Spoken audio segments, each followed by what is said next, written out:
నమస్తే, welcome to hello doctor. ఈ రోజు హలో డాక్టర్ లో కీళ్ళ నొప్పులు, వెన్ను నొప్పి గురించి డిస్కస్ చేసుకుందాం. అసలు కీళ్ళ నొప్పులు, వెన్ను నొప్పులు రావడానికి కారణాలు ఏంటి, లక్షణాలు ఏ విధంగా ఉంటాయి, ఎలా గుర్తించాలి, డాక్టర్స్ ని ఎప్పుడు సంప్రదించాలి, అసలు రాకుండా ఎటువంటి జాగ్రత్తలు తీసుకోవాలి, వీటన్నిటి గురించి కూడా మాట్లాడదాం. మనతో పాటు ఉన్నారు హోమియో కేర్ ఇంటర్నేషనల్ నుంచి డాక్టర్ సబితా గారు. వారితో మాట్లాడదాం, పూర్తి డీటెయిల్స్ తెలుసుకుందాం. Hello doctor. So doctor, first and foremost, ఇప్పుడు చూస్తే ఈ కరెంట్ సెనారియోలో కీళ్ళ నొప్పులు, వెన్ను నొప్పి అనేది ఒక ఏజ్ దాటాక వస్తాయి అనేది లేకుండా యంగ్ ఏజ్ నుంచే స్టార్ట్ అవుతున్నాయి డాక్టర్స్. అంటే మెయిన్ రీజన్స్ అంటే ఏం చెప్తారు?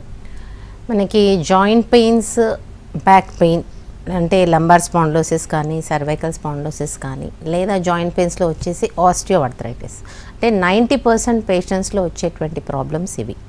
ఈ యొక్క జాయింట్ పెయిన్స్ అతిపెద్ద జాయింట్ వచ్చేసి మోకాలు నొప్పులు రావటం అనేది 40+ ఏజ్లో లేదా 60+ ఏజ్లో వస్తుంది అనేది మనకి ఇంతకుముందు ఉన్నటువంటి సినారియో. ఇప్పుడు ఉన్నటువంటి కేసెస్లో వెరీ యంగ్ ఏజ్ గ్రూప్లో కూడా మనకి నడుము నొప్పి రావడము, లంబార్ స్పాండిలోసిస్ అంటాం. అక్కడ కూడా ఆస్టియోఆర్థరైటిక్ చేంజెస్ ఆఫ్ బోన్స్, అంటే వెన్నుపూసలో కూడా అరుగుదల.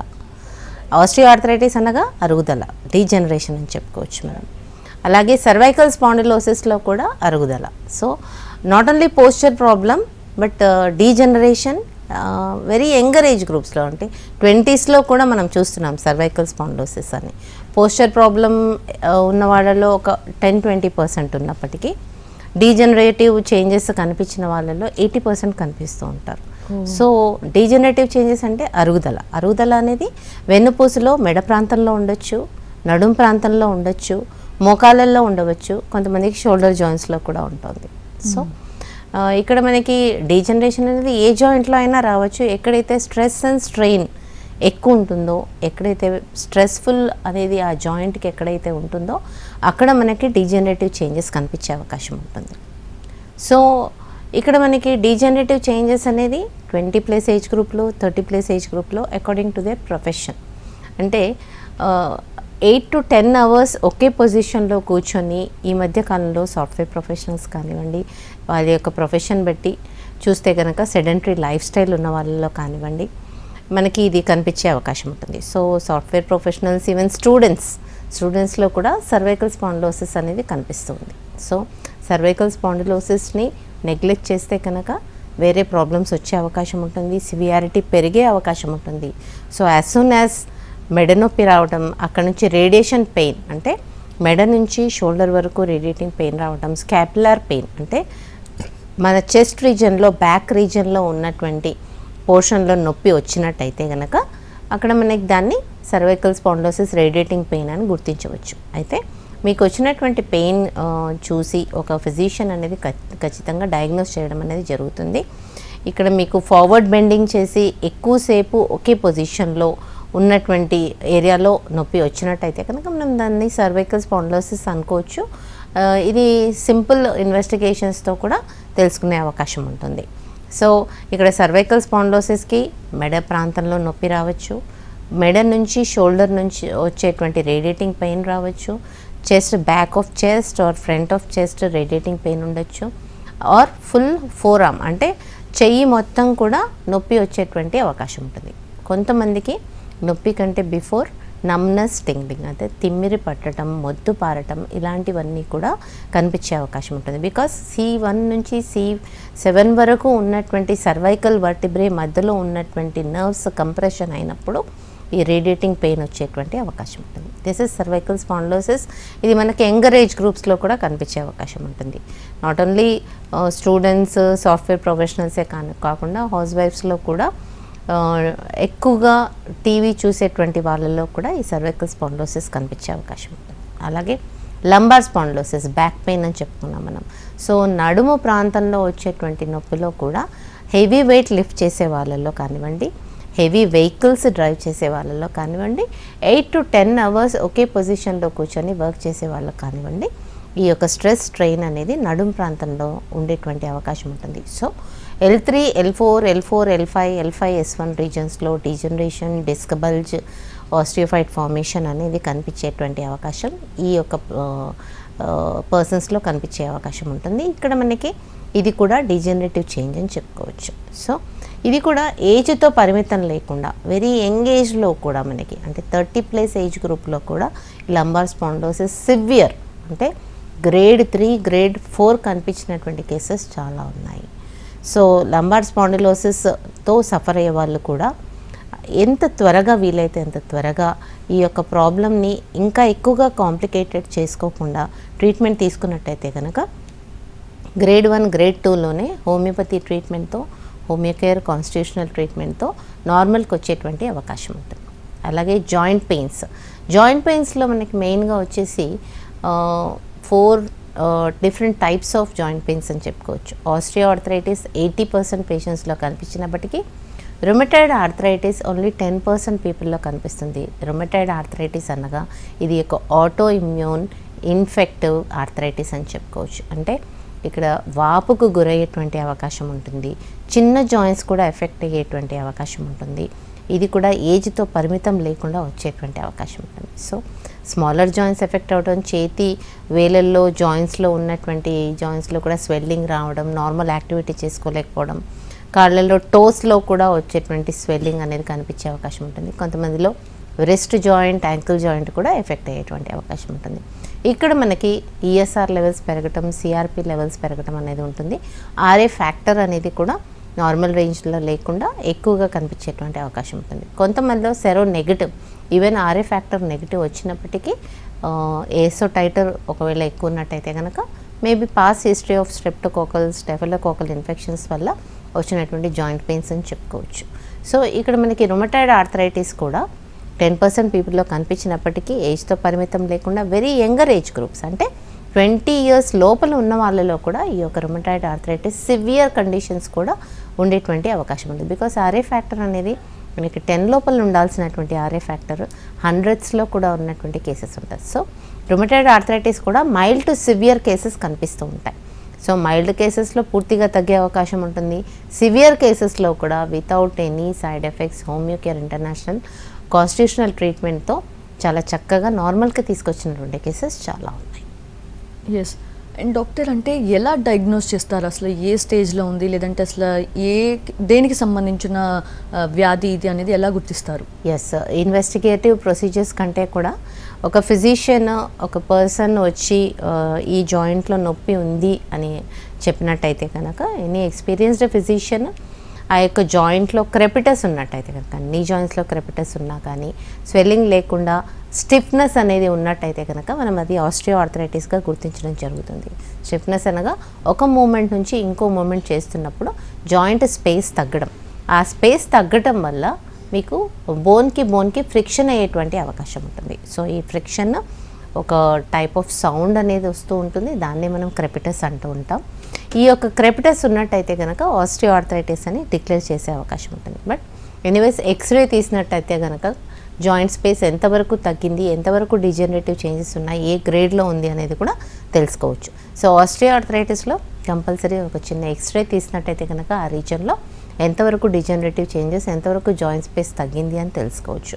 అలాగే రుమటాయిడ్ ఆర్థరైటిస్లో ఖచ్చితంగా బ్లడ్ రిపోర్ట్స్ అనేది చేయించాల్సినటువంటి అవసరం ఉంటుంది. CBP, ESR, CRP, RA factor, ASO titre ఇలాంటివన్నీ కూడా చేయించాల్సినటువంటి అవసరం ఉంటుంది రుమటాయిడ్ ఆర్థరైటిస్లో. మరి ఇంకొక ఆర్థరైటిస్ మనకు చాలా తరచుగా ఎక్కువ మంది పేషెంట్స్లో ఈ మధ్య కాలంలో కనిపించినటువంటిది gouty arthritis. Uric acid levels బ్లడ్లో పెరగటం వల్ల జాయింట్స్లలో యూరిక్ యాసిడ్ క్రిస్టల్స్ అనేది డిపాజిట్ అవ్వడం, ఇది కూడా చాలా సివియర్ టైప్ ఆఫ్ ఆర్థరైటిస్ అని చెప్పుకోవచ్చు. నార్మల్ యాక్టివిటీ చేసుకోలేకపోవటం, పూర్తిగా డైలీ యాక్టివిటీస్కి కూడా హ్యాంపర్ అయ్యేటువంటి అవకాశం ఉంటుంది. సో ఇక్కడ మనకి గౌటీ ఆర్థరైటిస్లో కూడా యూరిక్ యాసిడ్ లెవెల్స్ అనేది సివియర్గా పెరగడం అనేది చాలామందిలో చూస్తూ ఉన్నాం. సో ఈ గౌటీ ఆర్థరైటిస్లో కూడా సివియారిటీ అనేది ఎక్కువ ఉండేటువంటి అవకాశం ఉంటుంది. గౌటీ ఆర్థరైటిస్ హోమియోకేర్ ఇంటర్నేషనల్లో హోమియోపతి ట్రీట్మెంట్తో చాలా చక్కగా తగ్గించినటువంటి కేసెస్ ఉన్నాయి. ఓకే, సర్వైకల్ స్పాండిలోసిస్కి సంబంధించి ఇన్వెస్టిగేషన్స్ ఏం చేస్తారు డాక్టర్? అంటే cervical spondylosis is nothing but osteo arthritis degenerative changes in the cervical spine. So అక్కడ కూడా మనం ఎక్స్రే సర్వైకల్ స్పైన్ చేసినట్టయితే కనుక ఎంతవరకు అది నర్వ్ కంప్రెషన్ అవుతుంది అనేది తెలుస్తుంది. అలాగే ఎంఆర్ఐ ఒకవేళ స్పైన్ చేసినట్టయితే కనుక డిస్క్ బల్జులు ఎంతవరకు ఉన్నాయి, అలాగే కొంతమందికి హర్నియేషన్ కానీ ఇలాంటివి ఇంకొంచెం అడ్వాన్స్డ్ కండిషన్స్ అని చెప్పుకోవచ్చు. Not only degeneration, disc bulge తర్వాత హర్నియేషన్ ఉండే అవకాశం ఉంటుంది. కొంతమందిలో స్టీనోసిస్ అని చెప్తాం, అంటే జాయింట్లో ఉన్నటువంటి మూమెంట్ అనేది పూర్తిగా తగ్గిపోవడం. ఆ యొక్క దానివల్ల నార్మల్ కర్వేచర్ అయితే ఉందో స్పైన్లో, సర్వైకల్ స్పైన్ కానీ లంబార్ స్పైన్ కానీ, అది స్టిఫనింగ్ అనేది సివియర్గా ఉండేటువంటి అవకాశం ఉంది. సో వాళ్ళు నార్మల్గా నడవలేకపోవటము, ఈవెన్ నెక్ రీజన్లో కూడా నార్మల్ పొజిషన్లో పెట్టలేకపోవడం, స్టిఫ్నెస్ అనేది సివియర్గా ఉండేటువంటి అవకాశం ఉంటుంది. సో స్టీనోసిస్ ఉన్న వాళ్ళలో ఎక్కువగా అది కనిపించే అవకాశం ఉంటుంది. నార్మల్ కర్వేచర్ ఆఫ్ స్పైన్ పూర్తిగా దెబ్బతినే అవకాశం ఉంటుంది. సో ఇక్కడ మనకి సింపుల్ ఎక్స్రే కాకుండా ఎంఆర్ఐ తీసినట్టయితే కనుక ఎంతవరకు స్టీనోసిస్ ఉంది అనేది కూడా తెలుసుకునే అవకాశం ఉంటుంది. సివియారిటీ బట్టి ఇన్వెస్టిగేషన్స్ అనేది మనము సజెస్ట్ చేయడం జరుగుతుంది. Okay, we have a caller doctor. Guntur నుంచి కృష్ణాజీరావు. నమస్తే అండి, డాక్టర్ గారితో మాట్లాడండి. నమస్తే మేడం. నమస్తే, చెప్పండి మేడం. నా 7 years మేడం. ఓకే. నాకు L3, L4, L5, H6 crush అయినాయని చెప్పి సర్టిఫికెట్ గా కాంటాక్ట్ అన్నారండి. ఎన్ను నొప్పి ప్రేరేపణ వస్తుందని రైట్ సైడ్ బుధం నొప్పి వస్తుంది మేడం. ఓకే. చిన్న చిన్న బెండి కానీ ఏం బయట నొప్పితే వంగినా నొప్పి వచ్చేస్తుందండి. ఎన్ను నొప్పి. Yes yes. నాకు ఆల్రెడీ బైపాస్ అయింది, స్టెంట్ వేశారు మేడం నాకు. Okay okay. సో మీరు పెయిన్ కిల్లర్స్ అలాంటివి ఎక్కువగా తీసుకోకుండా ఉండడం బెటర్. మీకు L3, L4, L5, S1 ఏదైతే మీకు స్టీనోసిస్ అంటే చాలా స్టిఫ్నెస్ అనేది ఎక్కువగా ఉంది అని చెప్తున్నారు. ఈ సిమ్టమ్స్ మన అనేది పెయిన్ కిల్లర్స్ లేకుండా, ఏ సైడ్ ఎఫెక్ట్స్ లేకుండా హోమియోపతి ట్రీట్మెంట్తో తగ్గే అవకాశం ఉంటుంది. ఈవెన్ మీరు షోల్డర్ జాయింట్ కూడా చెప్తున్నారు. షోల్డర్ జాయింట్ కూడా ఒకసారి ఎక్స్రే తీసినట్టయితే కనుక అక్కడ కూడా డీజనరేటివ్ చేంజెస్ ఉండేటువంటి అవకాశం ఉంటుంది. ఆ పెయిన్ తగ్గడానికి చక్కటి మెడిసిన్స్ ఉన్నాయండి వితౌట్ ఎనీ సైడ్ ఎఫెక్ట్స్. ఈ పెయిన్, షోల్డర్ జాయింట్ పెయిన్ కూడా తగ్గే అవకాశం ఉంటుంది. అలాగే L3, L4, L5, S1లో ఉన్నటువంటి డీజనరేటివ్ చేంజెస్ కూడా తగ్గే అవకాశం, అంటే ఈ యొక్క పెయిన్ రిలీఫ్ అనేది కూడా దొరికే అవకాశం ఉంటుంది. అలాగే స్టేజ్ ఆఫ్ డిజీజ్ అనేది ప్రోగ్రెస్ అవ్వకుండా క్యూర్ అయ్యేటువంటి అవకాశం హోమియోపతి ట్రీట్మెంట్తోని, కాన్స్టిట్యూషనల్ ట్రీట్మెంట్ ఇన్ హోమియోకేర్ ఇంటర్నేషనల్తోని తగ్గే అవకాశం ఉంటుంది. అండ్ డాక్టర్, చాలామంది ఇలా మెడ నొప్పి ఉన్నా, వెన్ను నొప్పి ఉన్నా, ఇది అసలు ఏంటి ఇన్ డీటెయిల్ తెలుసుకోకుండా దగ్గరలో ఉన్న మెడికల్ షాప్కి వెళ్ళడం, పెయిన్ కిల్లర్స్ తెచ్చుకోవడం, అవి యూజ్ చేస్తూ ఉంటారు. సో ఒక పక్క ట్రీట్మెంట్ తీసుకోకుండా నెగ్లిజెన్స్ అనేది పెరిగిపోతూ ఉంటుంది, మరో పక్క పెయిన్ కిల్లర్స్ తీసుకోవడం. సో ఇది ఎంతవరకు వాళ్ళకి కాంప్లికేషన్స్ ఇస్తుందంటారు? ఎస్, గ్రేడ్ 1, గ్రేడ్ 2 ఉన్నటువంటి ఆస్టియో ఆర్థరైటిక్ చేంజెస్ అనేది చాలా సులువుగా దీన్ని క్యూర్ చేయొచ్చు.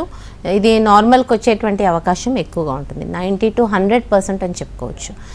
ఆస్టియో ఆర్థరైటిస్ అంటే మోకాలు నొప్పులు కానివ్వండి, సర్వైకల్ స్పాండిలోసిస్ కానివ్వండి, లంబార్ స్పాండిలోసిస్ కానివ్వండి, వెరీ ఎర్లీ స్టేజెస్లో చాలా తొందరగా రిలీఫ్ దొరికేటువంటి అవకాశం ఉంటుంది. వెరస్ పెయిన్ కిల్లర్స్తో సబ్సైడ్ చేస్తూ మీరు ఉన్నటువంటి అండర్లైన్ కాజ్ ఏది తెలుసుకోకుండా, రూట్ కాజ్ ఏంటి తెలుసుకోకుండా ఒకవేళ పెయిన్ కిల్లర్స్తో సబ్సైడ్ చేసినట్టయితే కనుక ఇది గ్రేడ్ 3, గ్రేడ్ 4 స్టేజ్కి వెళ్ళిపోయేటువంటి అవకాశం ఉంటుంది. సో ఈ అరుగుదల అనేది ప్రోగ్రెసివ్ అని చెప్పుకోవచ్చు. ఏజ్తో కానివ్వండి, మీరు స్ట్రెస్ స్ట్రెయిన్తో కానివ్వండి, ఆ యొక్క జాయింట్లో ఉన్నటువంటి ప్రెషర్ వల్ల కానివ్వండి, ఇది గ్రేడ్ 3, గ్రేడ్ 4కి వెళ్ళిపోయిన తర్వాత స్టిఫ్నెస్ పెరిగిపోయే అవకాశం ఉంటుంది. నార్మల్ మూమెంట్స్ అనేది పూర్తిగా దెబ్బతినే అవకాశం ఉంటుంది. అలాగే మెడిసిన్స్తో కూడా తొందరగా రిలీఫ్ దొరికేటట్టుగా లేకుండా గ్రేడ్ 4 స్టేజ్కి వెళ్ళిపోయినటువంటి కేసెస్ చాలా ఉంటాయి.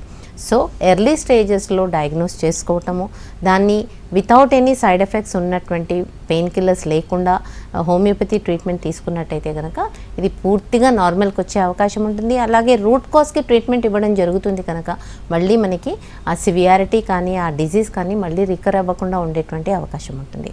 సో ఎర్లీ స్టేజెస్లో తీసుకోకుండా ఉన్నట్టయితే కనుక నర్వ్ కంప్రెషన్ అనేది సివియర్గా పెరిగిపోయే అవకాశం ఉంటుంది.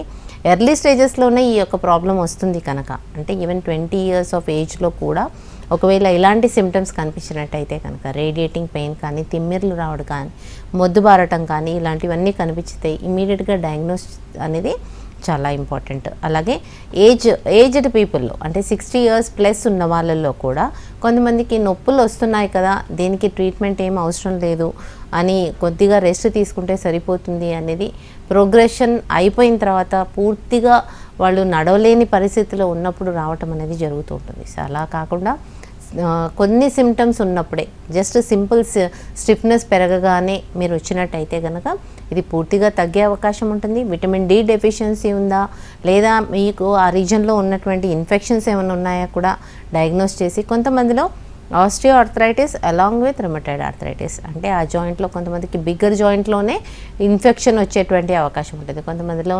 మోకాళ్ళల్లోనే సైనోవియల్ ఫ్లూయిడ్ ఇన్ఫెక్షన్ అని చెప్పుకోవచ్చు, లేదా సింపుల్ ఇన్ఫెక్టివ్ ఆర్థరైటిస్ అని చెప్పుకోవచ్చు. సింగిల్ జాయింట్లో కూడా ఇన్ఫెక్టివ్ ఆర్థరైటిస్ వచ్చేటువంటి అవకాశం ఉంటుంది.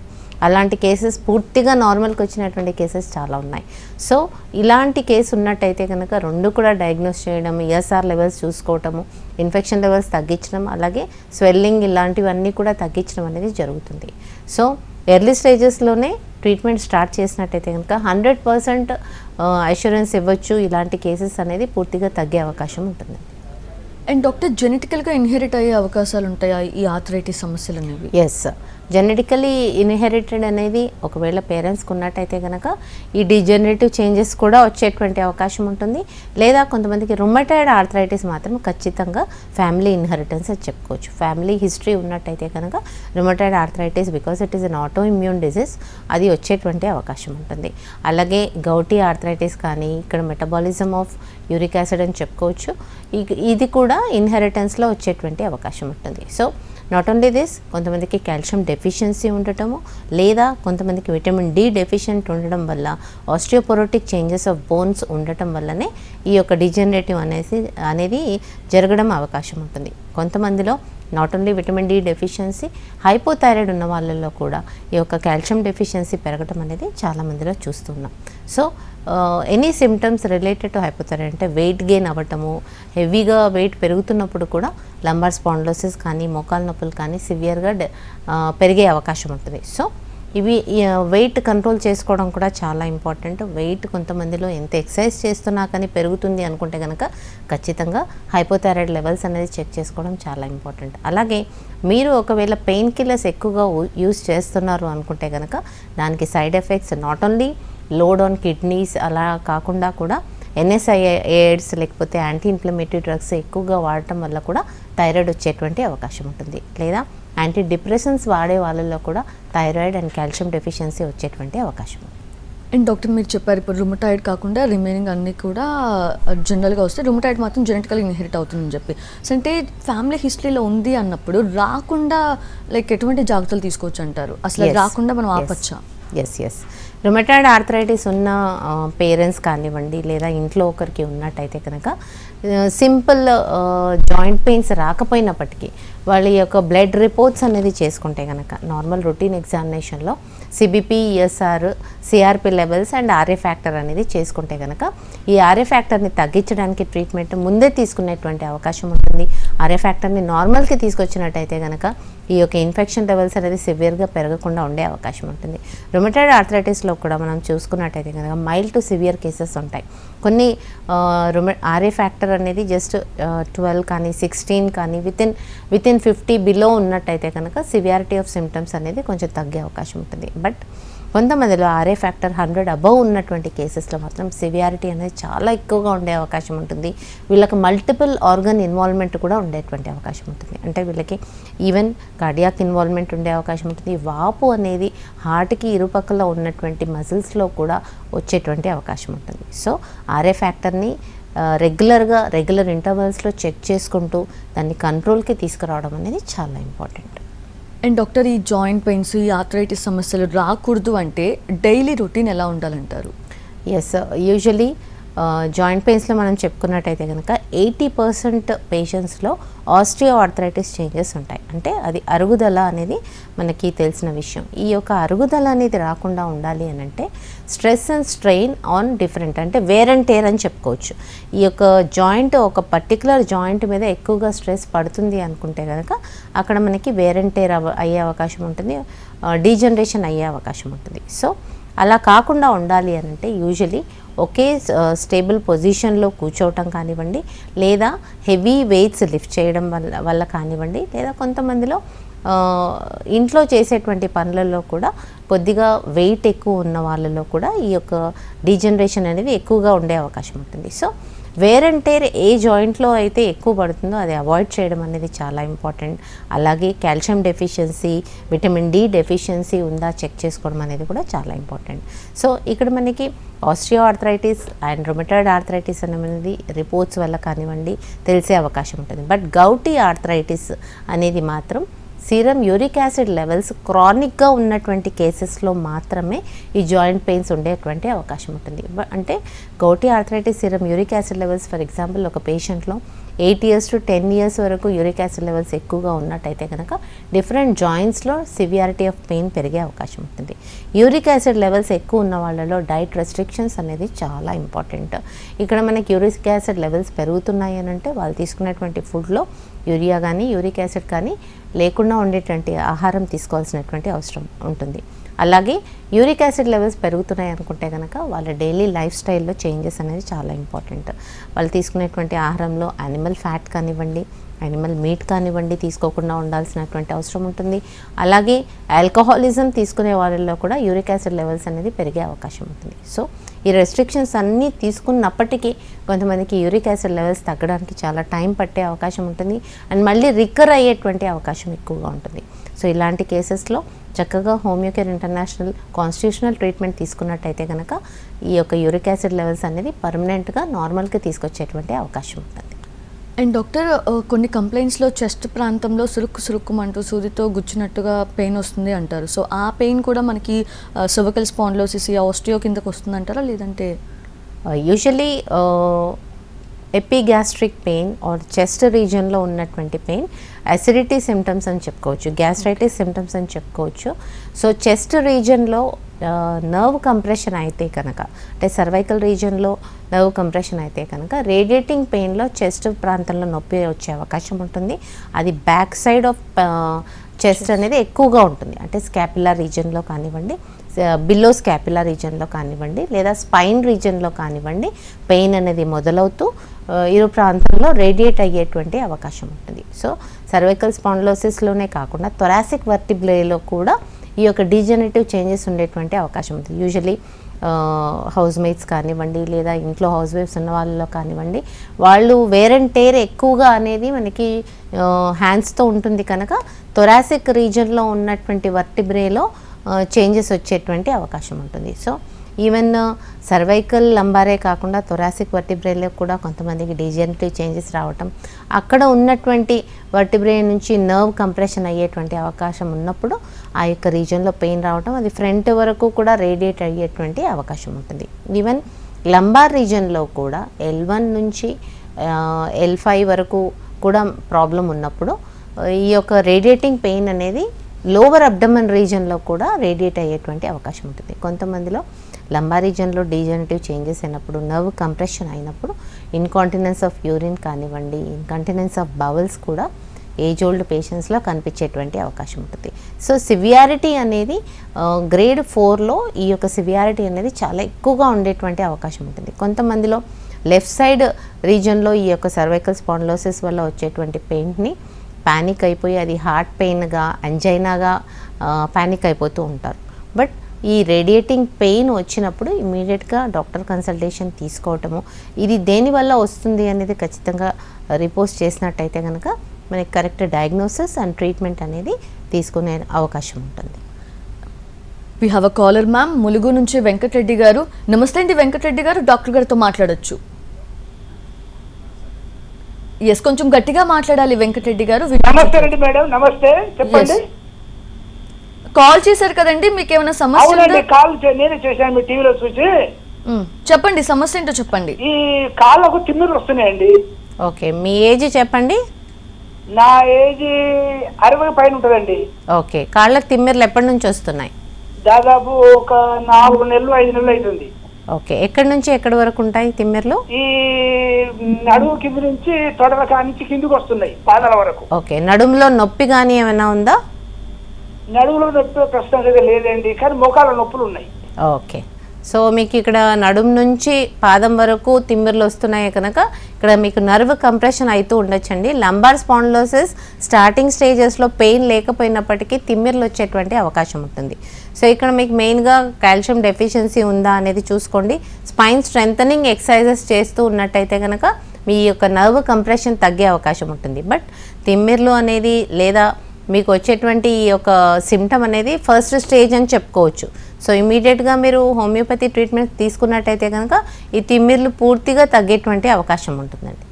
అండ్ డాక్టర్, ఈ ఆర్థరైటిస్ సమస్యలతో బాధపడే వాళ్ళకి లైక్ ఫుడ్కి సంబంధించి ఏం చెప్తారు? ఎలాంటి ఇంటేక్ ఉండాలంటారు? ఎస్, మెయిన్ థింగ్ వచ్చేసి మనకి వెయిట్ లాస్ అనేది చాలా ఇంపార్టెంట్. ఒకవేళ వెయిట్ ఒబీస్ ఉన్నటువంటి కేసెస్లో మాత్రం ఖచ్చితంగా వెయిట్ లాస్ అనేది ప్రైమరీ కాన్సెప్ట్గా తీసుకోవాల్సినటువంటి అవసరం ఉంటుంది. బికాస్ ప్రెషర్ సిమ్టమ్స్ అనేది ఎక్కువగా ఉండటం వల్ల ఆస్టియోఆర్థరైటిస్ ఆఫ్ నీ జాయింట్స్ కూడా మనకి రిలీఫ్ దొరకడం అనేది కష్టంగా ఉంటుంది. అలాగే నడుం ప్రాంతంలో ఉన్నటువంటి పెయిన్ కూడా మీకు వెయిట్ ఎక్కువగా ఉన్నట్టయితే కనుక ఈ పెయిన్ అనేది ఎక్కువగా వచ్చేటువంటి అవకాశం ఉంటుంది. సో ఇవి రెండు రీజన్స్లో మీకు పెయిన్ రిలీఫ్ రావడానికి వెయిట్ లాస్ అనేది ఇంపార్టెంట్. వెయిట్ ఎక్కువ ఉన్న వాళ్ళలో కూడా ఈ యొక్క పెయిన్ అనేది సింపుల్ హోమియోపతి మెడిసిన్స్తో తగ్గించిన కేసెస్ ఉంటాయి, కానీ మళ్ళీ రికవర్ అయ్యేటువంటి అవకాశం ఎక్కువగా ఉంటుంది. అలా సో వెయిట్ లాస్ అనేది చాలా ఇంపార్టెంట్. రెండోది వచ్చేసి కాల్షియం డెఫిషియన్సీ ఉన్నట్టయితే కనుక, విటమిన్ డి డెఫిషియన్సీ ఉన్నట్టయితే కనుక బోన్స్ ఆస్టియోపోరోటిక్ చేంజెస్ అనేది జరిగే అవకాశం ఉంటుంది. సో ఆస్టియోపోరోటిక్ చేంజెస్ అయినటువంటి బోన్స్ మళ్ళీ ఈ యొక్క పెయిన్ రిలీఫ్ రావటం అనేది టైం టేకింగ్ ప్రాసెస్. సో ఇవన్నీ కూడా ఆస్టియోపోరోటిక్ చేంజెస్ లేకుండా నార్మల్ డెన్సిటీ ఆఫ్ బోన్ పెంచడానికి టైం పట్టేటువంటి అవకాశం ఉంటుంది. సో ఈ యొక్క టైం ఎక్కువగా తీసుకోకుండా తొందరగా రిలీఫ్ రావడానికి చక్కగా వాళ్ళు తీసుకునేటువంటి ఫుడ్లో కాల్షియం సప్లిమెంటేషన్, అలాగే విటమిన్ డి తక్కువ ఉన్న వాళ్ళలో విటమిన్ డి సప్లిమెంటేషన్ తీసుకోవడం అనేది చాలా important. Not only elders, even younger age గ్రూప్లో కూడా విటమిన్ డి డెఫిషియన్సీ అనేది చాలా ఎక్కువ మందిలో చూస్తున్నాం. లైక్ 10 years బిలో ఉన్న వాళ్ళలో కూడా విటమిన్ డి చాలా సివియర్గా డెఫిషియన్సీ ఉండడం అనేది చూస్తున్నాం, తక్కువగా ఉండడం అనేది చూస్తున్నాం. అలాంటి వాళ్ళలో గ్రోత్ కూడా తక్కువయ్యేటువంటి అవకాశం ఉంటుంది. సో ఇవి రెగ్యులర్గా చెక్ చేసుకుంటూ నార్మల్ ఇంటేక్లో, డైలీ ఇంటేక్లో ఇంక్లూడ్ చేసుకోవడం అనేది important. Right, thank you so much doctor Sabitha garu. Thanks for all the awareness. ఇది వాళ్ళ హలో డాక్టర్. నమస్తే.